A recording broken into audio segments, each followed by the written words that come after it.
네, 오늘은 저희가 다니엘에 대해서 말씀을 같이 보시겠습니다.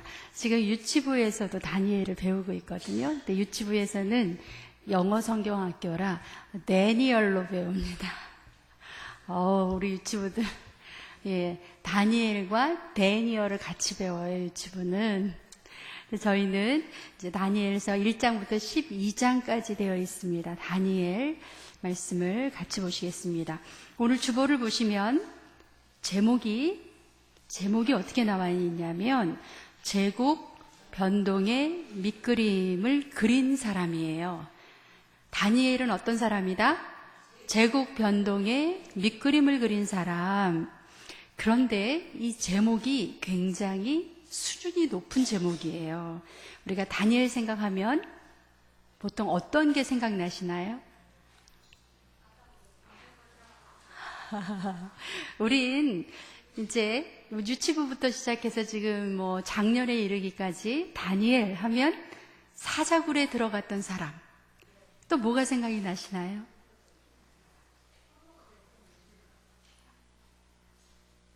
네, 우리 장로님이 총리까지 된 사람, 그 얘기 하시는 건가요? 네.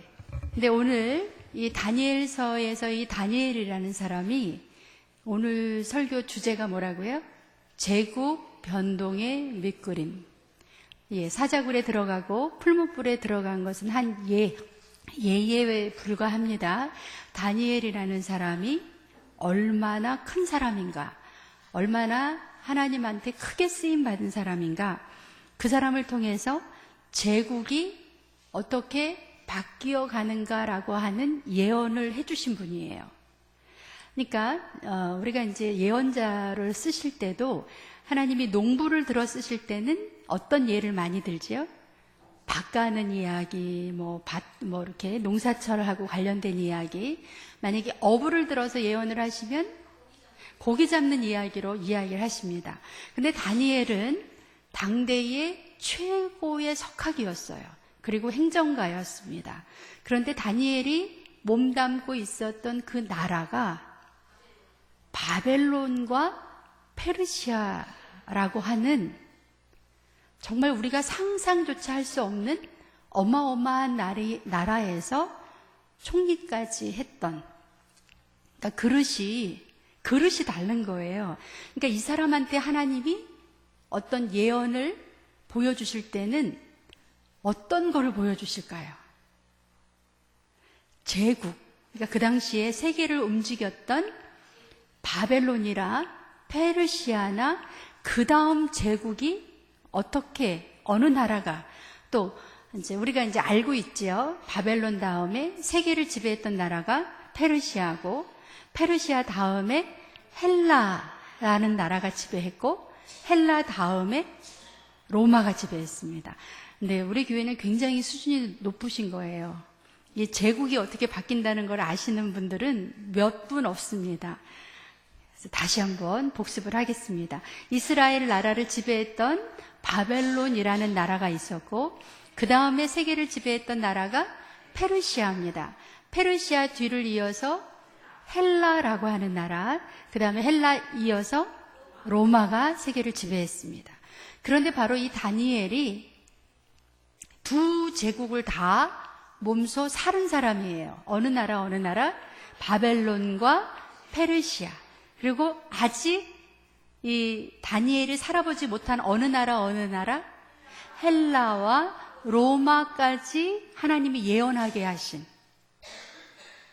그러니까 그릇이 이 사람이 세계의 흐름을 다 예를 들면 그 정상들이 만나면 이 주제가 다르지요? 나라의 대통령이 만나도 수준이 다릅니다. 높고 낮다는 게 아니고 주제가 다른 거예요. 그러니까 다니엘이 워낙 고위 관리였기 때문에 하나님께서 이 사람을 예언자로 쓰실 때는 이 사람에게 뭐를 보여주셨다고요? 세계가 어떻게 바뀌어갈 건지를 보여주신 거예요. 그래서 우리가 구약에서 묵시록이 있다고 하면 묵시가 뭐죠?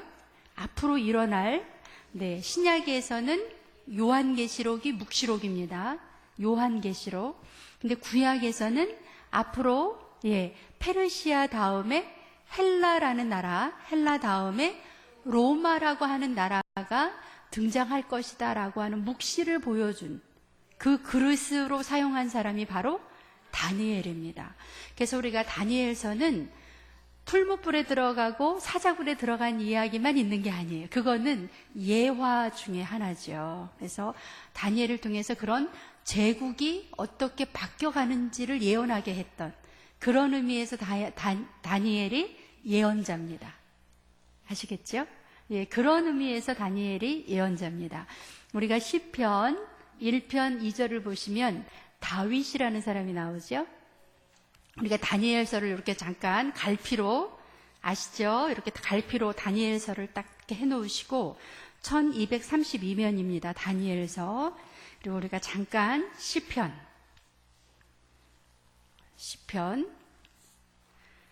1편 2절 여러분이 다 외우시는 말씀이지만 시편 1편 2절 1절과 2절을 같이 우리가 읽겠습니다. 시작.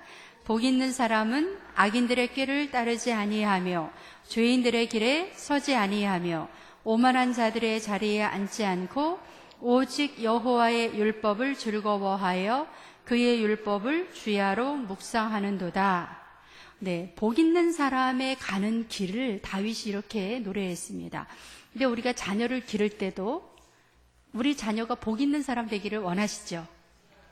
예, 복 있는 사람으로 성장하기를 원합니다. 그러면 복 있는 사람이란 악인들의 꾀를 따르지 아니하고, 이거는 우리가 부모들이 교육을 합니다. 예, 친구들 중에서 이상한 짓 하는 친구들하고 놀지 말어. 이런 거 하잖아요. 그치요? 예, 좋은 친구 사귀어야 된다. 뭐 이런 정도 우리가 교훈을 합니다. 죄인들의 길에 서지 아니하며. 그다음에 조금 수준 있는 부모는 그 다음 단계 권면을 해요. 오만한 자들의 자리에 앉지 말아라. 그치요? 그래서 너 뭐 거만하게 오만하게 그렇게 너만 있는 줄 알고 그렇게 크면 안 된다. 이렇게 이제 가르칩니다. 그런데 여기까지만 가르쳐요. 그 다음에 뭐를 가르쳐야 복 있는 사람으로 하나님한테 쓰임을 받는가? 여호와의 율법을 즐거워하여 그의 율법을 주야로 묵상하는도다. 이렇게 해야 복 있는 사람이 됩니다. 다윗이 이렇게 했습니다. 다윗은 율법을 많이 알았을까요? 얼마 몰랐을까요? 다윗은 율법에 아주 능통한 사람이었습니다. 나라를 다스릴 때도 율법에 준해서, 법에 준해서, 하나님의 말씀에 준해서 나라를 다스렸습니다. 우리가 목사님이 여러 번 설교하셨지만 다윗이 군인의 수를 늘리지 않기 위해서 어디서 이렇게 노획물을 잡아왔는데 말에 어디를 끊었다? 네, 그 배우셨죠? 율법의 근거에서, 하나님의 법의 근거에서 나는 병거를 의지하지 않겠다라고 하는 표현이었습니다. 보세요. 오직 여호와의 율법을 즐거워하는 사람, 이렇게 키워야 됩니다. 우리 자녀들을. 그래서 저도 지금 요즘 고민이에요. 셋째를 낳아야 되지 않을까. 셋째를 낳을 수만 있으면 얼마나 좋을까. 이렇게 키우고 싶어요. 그래서 제가 유치부 애들이 유난히 이쁜 이유가 걔네들은 아직 가능성이 있어요. 이렇게 키울 수 있거든요. 오늘 유치부 아이가 오늘 목사님 유치부에 오세요? 지난주에 안 갔잖아요. 그 기억하고 있다가 그렇게 물어보더라고요. 그래서 제가 가슴이 철렁했습니다. 그러니까 유치부 우리 주일학교 아이들한테는 이렇게 가르칠 수 있어요. 여호와의 율법을 즐거워하는 자. 그러니까 우리가 요즘은 아이들이 세상적으로 굉장히 즐거움을 많이 느낍니다. 그 부모가 그걸 가르쳐요. 어떻게 가르치죠? 나가서 잘 노는 법을 가르쳐요. 어떻게 하면 어디 뭐 놀이동산 가서 어떻게 놀고 뭐 놀고 이런 거 가르쳐요. 근데 정말로 율법을, 말씀을 즐거워할 수 있는 아이로 가르친다는 가치관이 없어요. 왜냐하면 부모들이 뭐가 없기 때문에, 내가 말씀이 즐겁지 않기 때문에, 내가 즐겁지 않기 때문에 말씀이 즐거울 수 있다. 라는 확신이 없어요, 부모님들이. 그래서 그렇게 가르치지 않습니다. 말씀이 즐거워지면 그 다음 단계가 그 말씀을 주야로 묵상할 수 있는 사람이 돼요. 하나님 말씀대로 살아갈 수 있는 사람이 됩니다.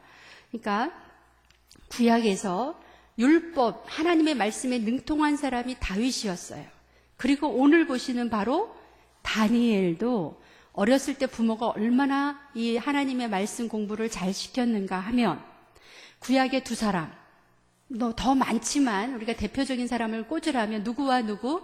다윗과 이 다니엘이라는 사람만큼 하나님의 율법 말씀에 충실했던 사람이 없어요.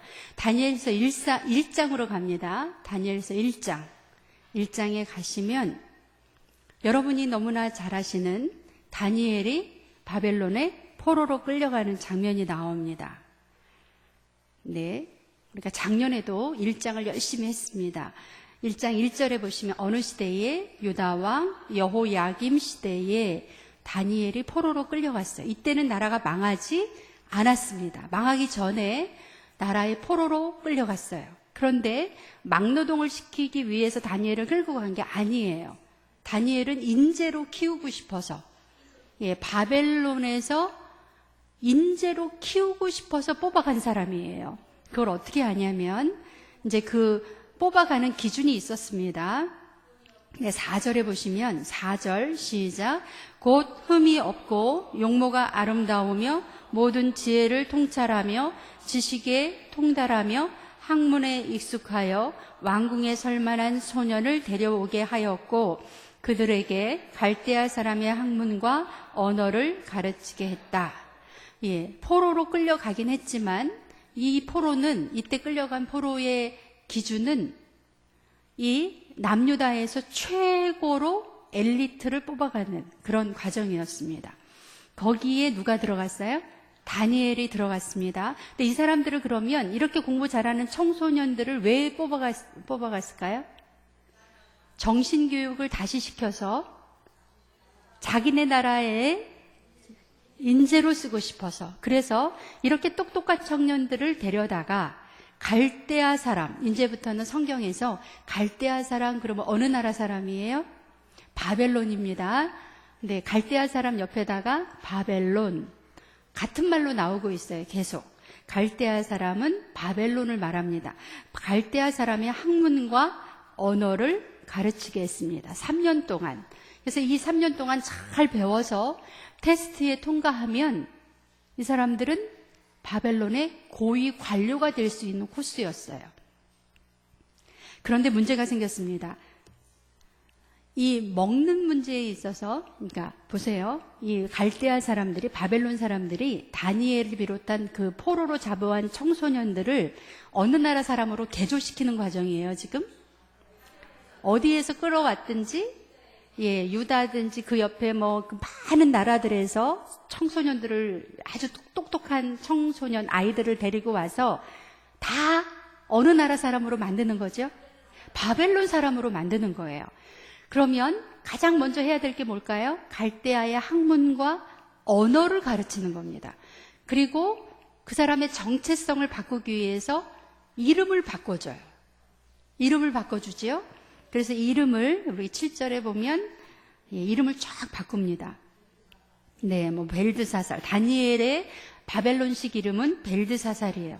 이름을 바꾸고 그 다음에 바꾸는 게 뭐냐면 먹는 거를 바꿔요. 여러분 미국 가면 뭐 먹어야 되고, 네, 한국 사람들이 열심히 밥을 먹지만 외국에 나가면 빵에 익숙해져야 되는 것처럼 먹는 걸 바꾸는 거예요. 이 입맛이 바뀌어지면 어디를 덜 찾게 됩니까? 고향을 덜 찾게 됩니다. 고향 정서를 잊어버려요. 그것도 아주 고급 음식으로, 궁중 음식으로 다니엘에게 먹이는 이유는 뭘까요? 이 사람을 어느 나라 사람으로 바꾸는 과정이지요? 바벨론 사람으로 바꾸는 과정입니다. 그런데 이 다니엘이 나는 이 음식 먹지 않겠습니다. 라고, 이게 뭐죠? 일종의 그 교육을 거부하는 거예요. 근데 그 근거가 뭐냐면 다니엘이 어떻게 그 바벨론이라는 타지에 가서 부모도 없는데 나는 이 음식을 먹지 못하겠습니다라고 말할 수 있었을까요? 다니엘이 뭘 배웠기 때문에? 법을 배웠게, 하나님의 법을 배웠어요. 근데 하나님의 법에서는 우리가 앞에서 우리가 성경에 보면 먹을 수 있는 음식하고 먹을 수 없는 음식이 분명히 다릅니다. 그러니까 이미 다니엘은 뭐를 알고 있었다? 하나님의 법, 율법을 알고 있었어요. 음식 규정이 어떻다는 것까지 알고 있었습니다. 그래서 나는 하나님의 법대로 그렇게 먹겠습니다. 여러분 생각해 보세요. 우리나라 청소년기 중고등학생 정도 되는 아이가 외국에, 그것도 뭐 어디 마구간이나 무슨 뭐 포로 수용소에 끌려간 게 아니고 어디가 있습니까? 바벨론의 왕궁에 가 있어. 그러면 웬만한 아이 같으면 그 어마어마한 건물과 그 산의 진미에 이미 기가 죽어야 되는 거죠. 이게 상식입니다. 그런데 얼마나 부모가 교육을 잘 시켰는지, 얼마나 부모가 하나님의 법에 철저하게 교육을 시켰는지 그 산의 진미를 거절할 수 있는 그런 근거, 그런 믿음이 있었다는 거예요. 그 믿음은 어떻게 생기지요? 교육의 힘입니다. 그러니까 바벨론에 가기 전에 이미 다니엘은 부모로부터 엄청난 말씀 교육을 받았다는 것을 알 수가 있습니다. 그래서 이 다니엘의 믿음이 어디까지 쭉 연결이 되죠? 나중에 여러분이 잘 아시는 대로 왕한테 기도하지 않으면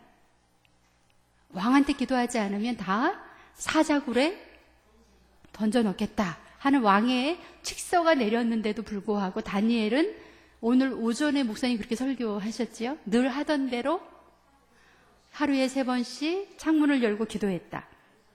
예루살렘을 향해서. 그게 어떻게 가능합니까? 그러니까 이 바벨론에 끌려가는 그때부터 시작해서 그의 일평생 뭐대로 살았다? 말씀대로 살았다. 그 힘이 바로 이 사람이 비굴하지 않고 아무리 엄청난 나라에 들어가 있어도 어떤 사람? 요즘 말하는 자존감이 높은 사람, 다른 말로 자존심이 강한 사람. 자기는 어떤 사람이에요? 다니엘이 생각하기에 나는 하나님의 사람입니다. 그런 자존감이 자기를 향한 아주 굉장한 하나님의 사람으로서의 그 긍지가 있었기 때문에 바벨론의 관료로 있든 또 바벨론이 망하고 페르시아에서 이 다니엘을 쓰고 싶었죠. 네, 거기를 잠깐 보겠습니다. 이제 오늘 목사님이 잠깐 설명을 해주셨는데요. 6장으로 가면 네, 6장에 가면 6장 1절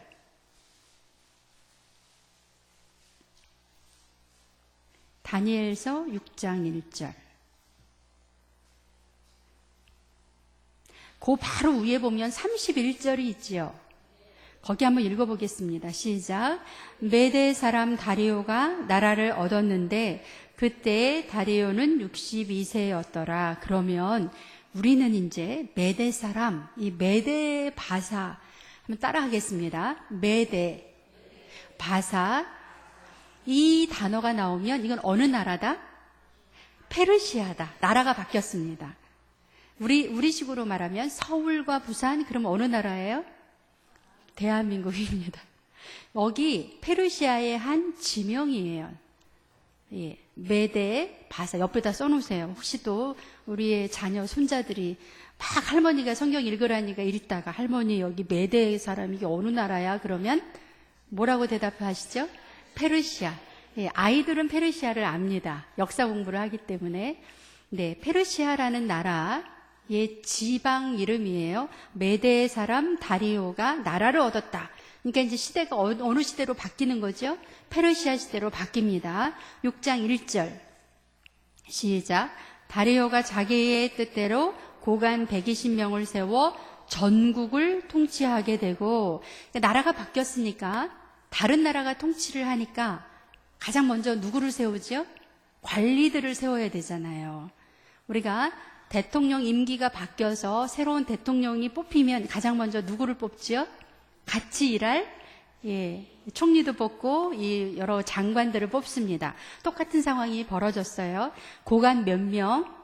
120명. 워낙 여러분 페르시아가 넓은 나라였어요. 그러니까 관리들만 120명을 뽑았는데 2절 시작. 또 그들 위에 총리 셋을 두었으니 다니엘이 그 중에 하나이라. 이는 고관들로 총리에게 자기의 직무를 보고하게 하여 왕에게 손해가 없게 하려 함이었더라. 다니엘이 120명을 잘 보세요. 왕이 120명한테 일일이 보고를 받으면 하루 해가 다 지나도 보고를 못 받습니다. 그러니까 이 3명을 뽑아서 120명이 누구한테 보고하죠? 이 총리들에게 보고하면 총리가 걸러서 왕에게 보고하는 체제. 근데 그 3명 중에 들어갔습니다.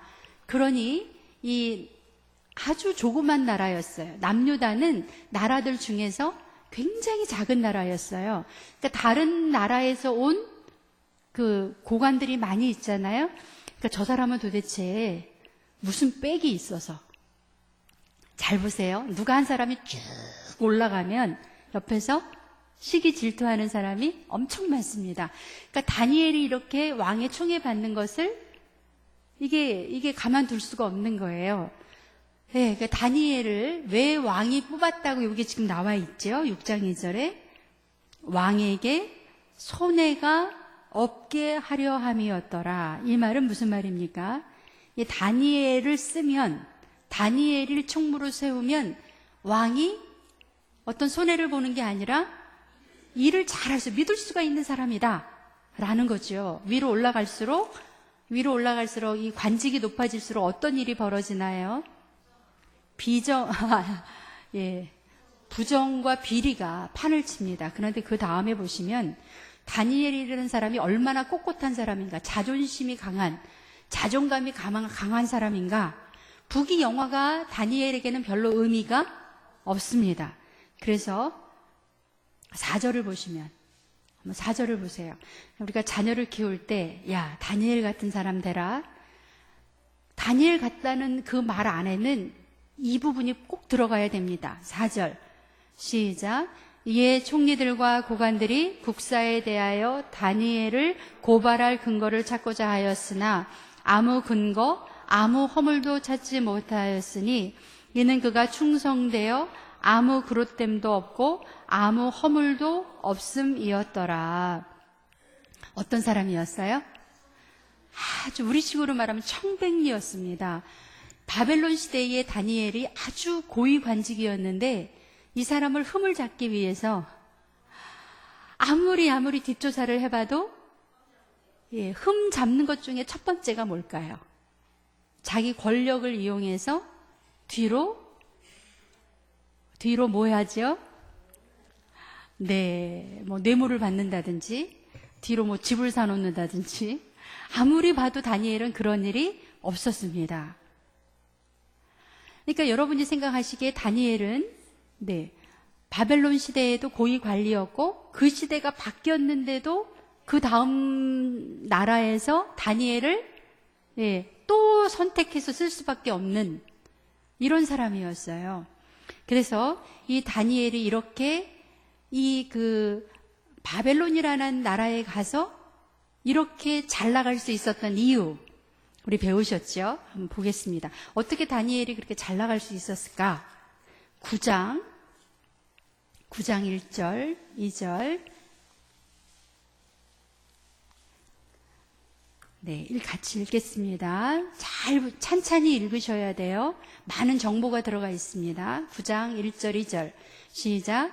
메대 족속 아하수에로 아들 다리오가 갈대아 나라 왕으로 세움을 받던 첫 해에 곧 그 통치 원년에 나 다니엘이 책을 통해 여호와께서 말씀으로 선지자 예레미야에게 일러주신 그 연수를 깨달았나니 곧 예루살렘의 황폐함이 70년 만에 그치리라 하신 것이니라. 거기다가요 동그라미 5개를 해놓으시든지 별을 해놓으시든지 중요하다고 표시를 꼭 해놓으세요. 다니엘이 지금 바벨론에서 살고 있잖아요. 바벨론. 그런데 지금 다니엘이 어떤 글을 읽었냐면 예레미야 선지자의 글을 읽었어요. 옛날에.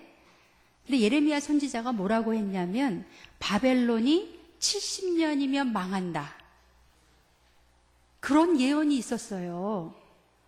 그런데 바벨론에 살고 있는 다니엘은 그 말이 가슴으로 물론 믿긴 하지만 이렇게 절절하게 느껴지지는 않았습니다. 왜 그랬을까요? 바벨론이 워낙 잘 나가는 나라였거든요. 세계 최강의 나라였기 때문에 그 나라의 고위 관리로 있으면서 바벨론이 망할 거라는 이 말, 그것도 정확하게 70년이면 망한다는 말을 다니엘이 긴가민가 했을 것 같아요. 그런데 여기 잘 보세요. 9장 1절에 메대 족속 아하수에로의 아들 다리오가 갈대아 나라 왕으로 세움을 받던 해. 이 말은 바벨론이 망한 해 같은 말입니다. 페르시아가 시작된 해. 다시 한번 합니다. 바벨론이 망한 해.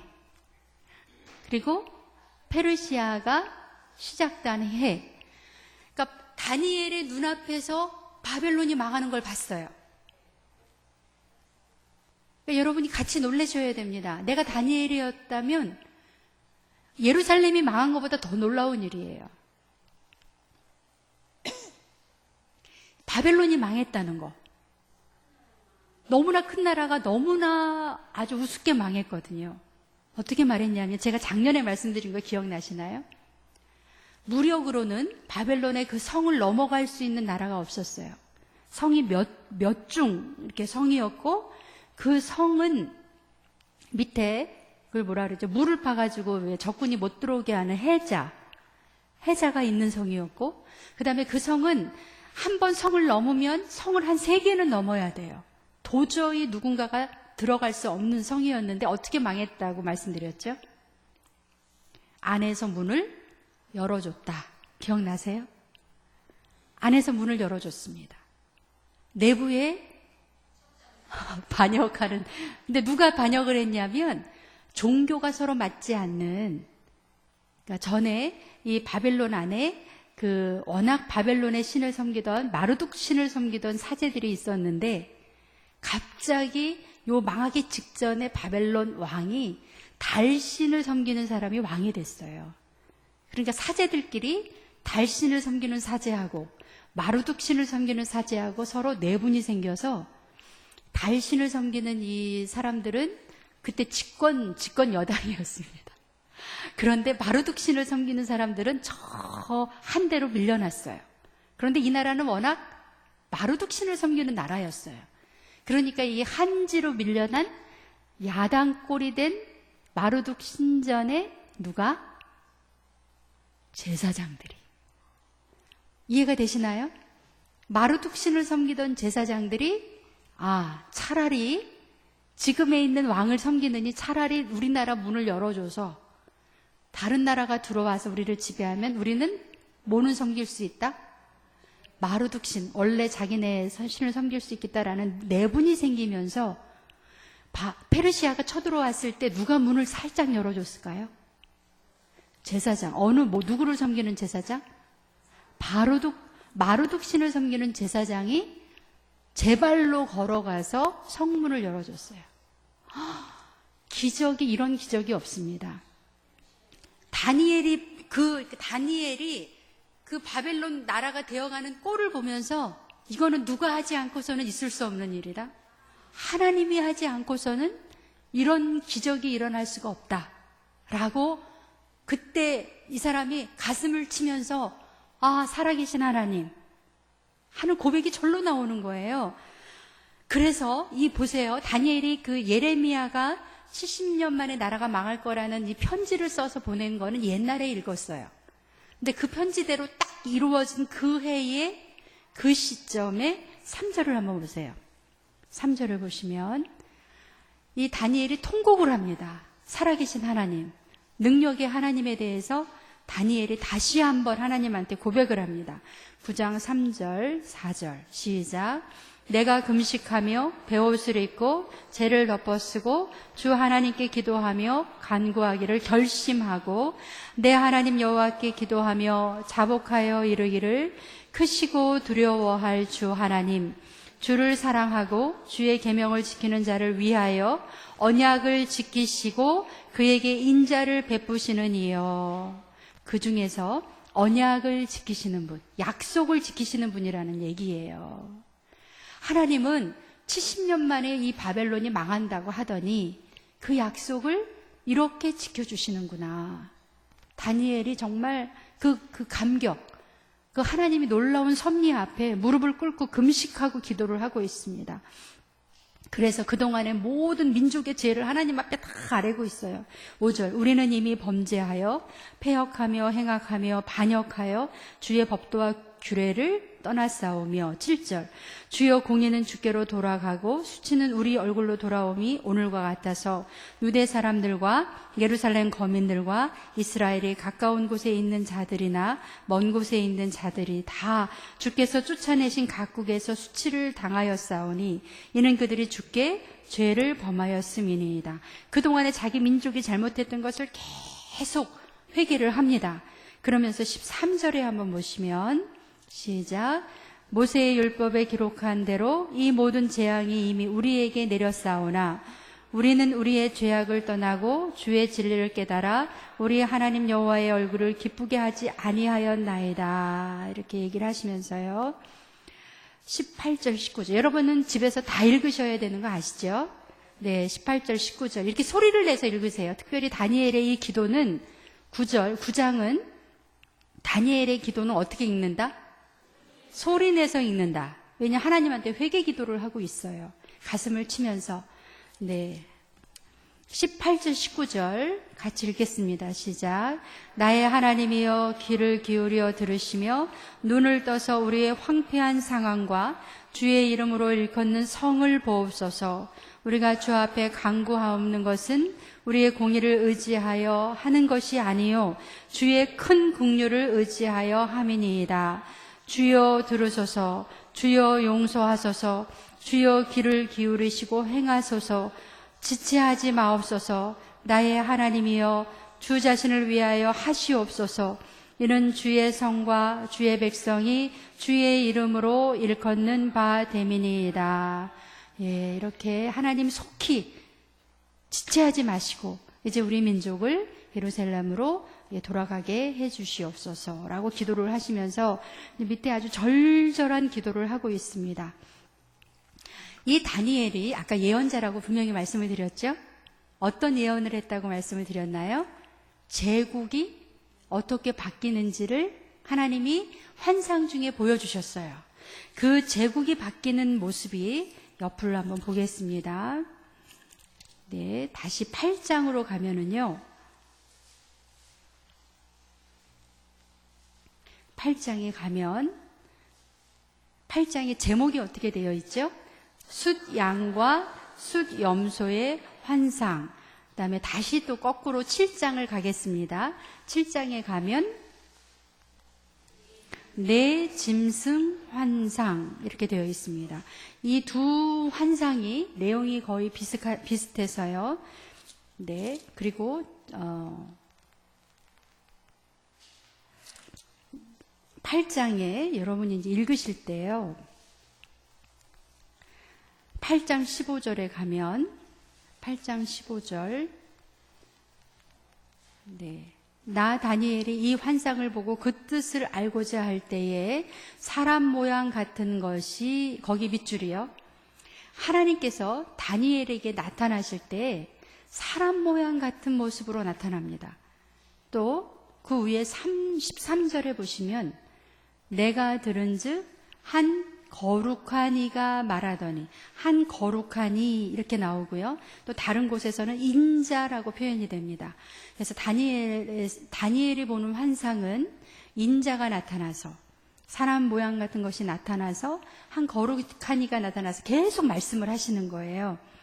그래서 보시면 이제 하나님이 환상 중에 보여주시는 거고 다니엘이 깨닫지를 못하고 환상을 풀지를 못하니까 하나님께서 환상을 풀어주십니다. 설명해 주시는 부분이에요. 20절에 보시면 20절 같이 읽겠습니다. 내가 본 바 두 뿔 가진 수양은 곧 메대와 바사 왕들이요. 예, 메대와 바사 그 옆에다가 어느 나라?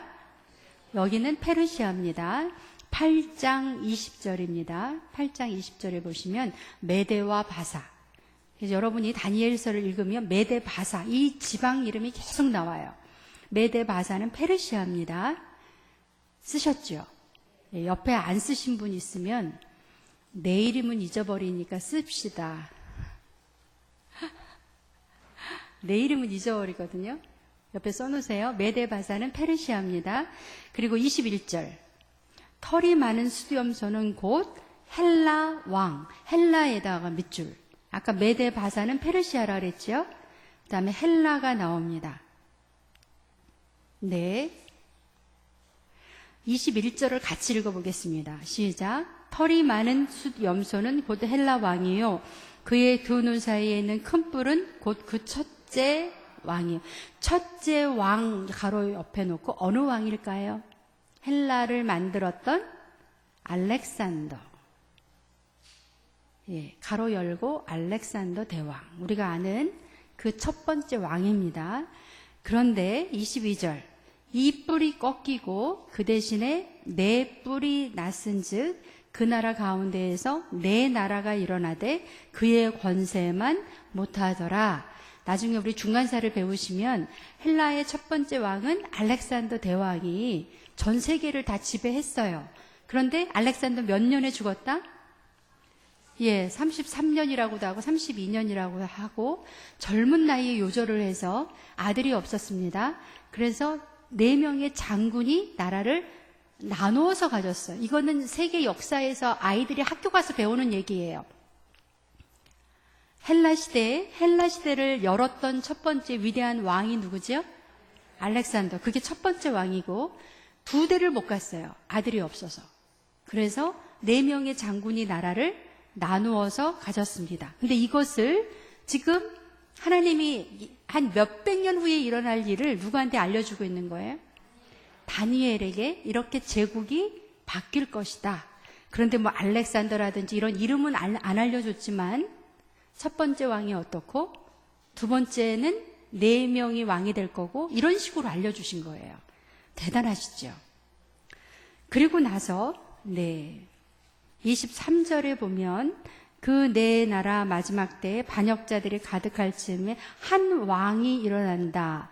이 왕이 누구냐면 로마 시대의 황제를 열어가는 시대가 바뀌는 겁니다.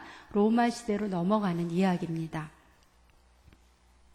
그리고 나서 예수님이 오시는 것을 예언합니다. 25절 시작.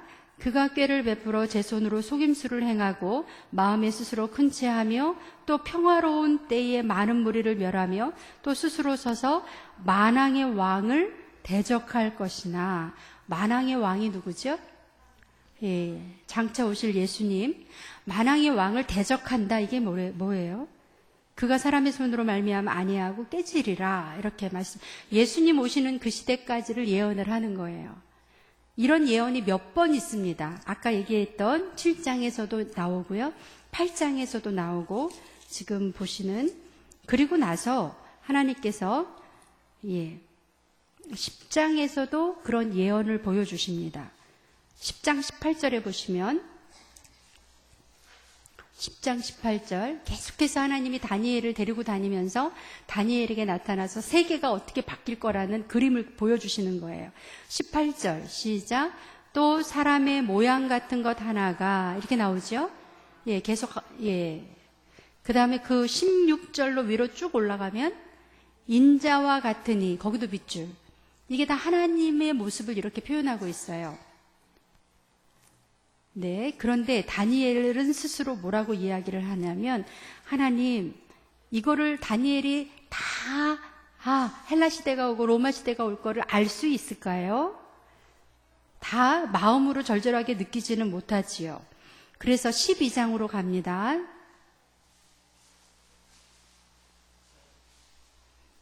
12장 하나님께서 4절 시작. 다니엘아 마지막 때까지 이 말을 간수하고 이 글을 봉함하라. 많은 사람이 빨리 왕래하며 지식이 더하리라.